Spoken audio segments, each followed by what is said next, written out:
Hello everyone, welcome sa ating YouTube channel, and for today, we're gonna be making yung ating succulent bed number 2, and we will be using yung ating mga succulents na nandito lang nakakalat sa ating pinaka rooftop. So for example, I have here itong succulent arrangement na ito. It has a lot of different succulents before, pero yung iba namatay na. Kaya I decided na kunin na lang sila and i-transfer nga doon sa gagawin nating succulent bed for today. Ayoko na kasi ng madaming pots na nakakalat dito sa ating rooftop, kaya ililipat na lang natin sila sa ating succulent bed. And we have here yung ating propagations ng ghost plant. Ayan, so nagsilakihan na silang lahat, kaya kailangan na rin natin silang i-repot. Aside from that, we have yung ating Myrinae na succulent. So dito kinukuha mostly lahat ng cuttings na ginagamit natin for our succulent arrangements before. We have this elegance na I'm not sure if ilalagay ba natin siya sa succulent bed or not. And right next to it is itong ating crested Luella. It's one of the most beautiful succulent that you could have pag naalagaan mabuti. Ayan, so hindi siya nakatanim actually. Pinatong ko lang siya dito sa pot na ito, and ayan, nabuhay naman siya ng mag-isa niya. I'm also thinking of planting itong ating Dickia brevifolia na ito, pero sobrang laki na niya kasi, kaya I'm thinking na sa isang separate pot na lang siya ilagay.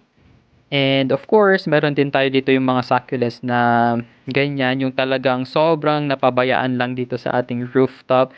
And I'm thinking of taking some cuttings na lang. And lastly, I will also be planting itong ating mini bell right here. Ayan. So, I think maganda tong ilagay sa pinakalikod na part ng ating succulent bed. So, ito yung succulent na ginawa natin ng experiment before about insecticide. Kaya, as you can see, napakadami niyang bite marks sa kanyang pinaka-leaves, but it is continuously recovering as of now. And syempre, ito yung ating succulent bed na DIY lang. Gawa ito sa, or yung ginamit natin dito is yung crate. And if hindi nyo pa napanood yung video na yun kung paano natin siya ginawa, you can just check yung link sa my description box below.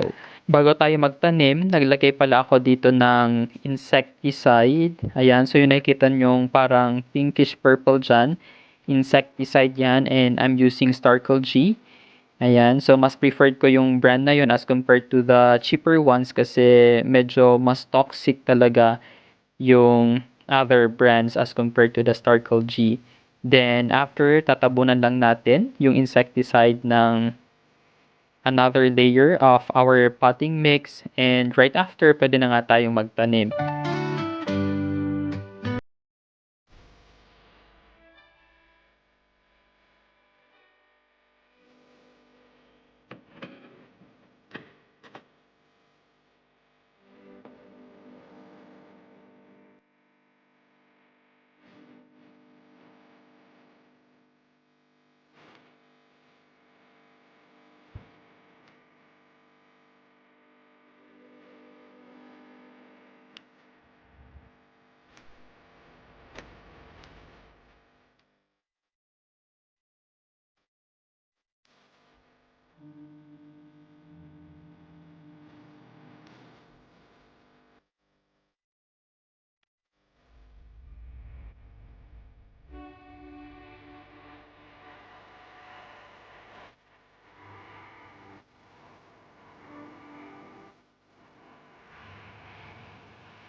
And we are finally done planting yung ating mga propagations and cuttings dito nga sa ating succulent bed na ito. So as you can see, napakadaming spaces in between them kasi over time, they would eventually grow. So for example, ito mga ghost plants na nasa likod, they are really a fast grower na succulent, and in just 1 or 2 months time talaga makikita na natin yung progress nila.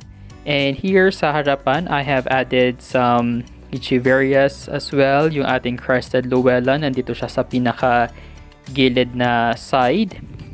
Ayan. And of course, yung ating Myrinae pala is nandito sa other side, and nung nagtatanim tayo kanina, hindi natin maiwasan na madaming leaves ang matanggal.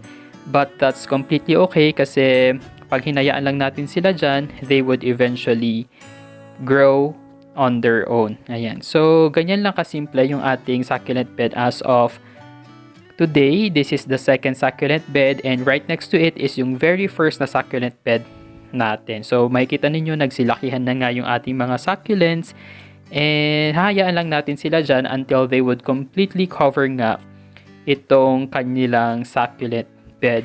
Medyo madami pa yung mga succulents natin na hindi pa nakatanim dito sa ating rooftop, but I'm not worried kasi madami pa tayong crates na nandito. So as of now, I think I still have more than 8 na crates na pwede nating gawing succulent bed. And after nga nating maitanim lahat ng propagations natin dito, that's the time we will go sa orchidarium to start buying and collecting succulents again.